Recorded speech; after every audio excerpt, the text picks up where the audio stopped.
Sabi nila, kapag in love ka, tumitigil ang mundo mo. Bumibilas ang tibok ng puso mo. At... Tabi!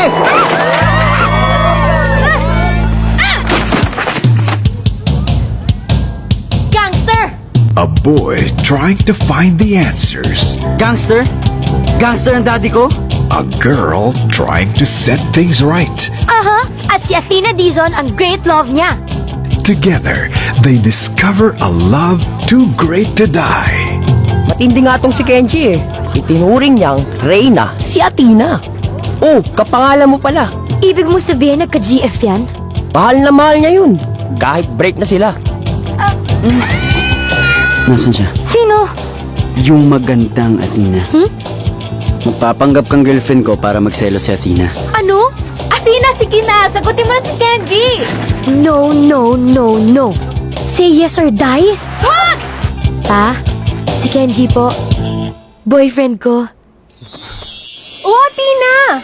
Babes, turuan kita magsargo.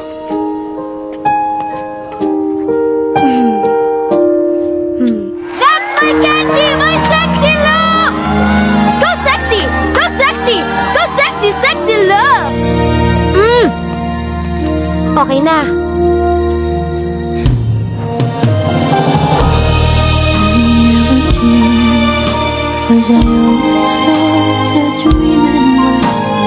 So ano ba talagang nangyari sa kanila? Ang love story daw nila ay isang malaking kaso ng bad timing. Gusto ko na itigil to kasi nagiging totoo na. Totoong ano? Totoong nagugustuhan na kita. On its 20th year, Star Cinema proudly presents a Kathy Garcia Molina film starring Daniel Padilla and Catherine Bernardo in a story about one great love that will stand the test of time. Dito kita pakakasalan. Sobra-sobrang pinasaya mo ako. Di ko ito makakalimutan habang buhay. She's Dating the Gangster. July 16 in cinemas nationwide.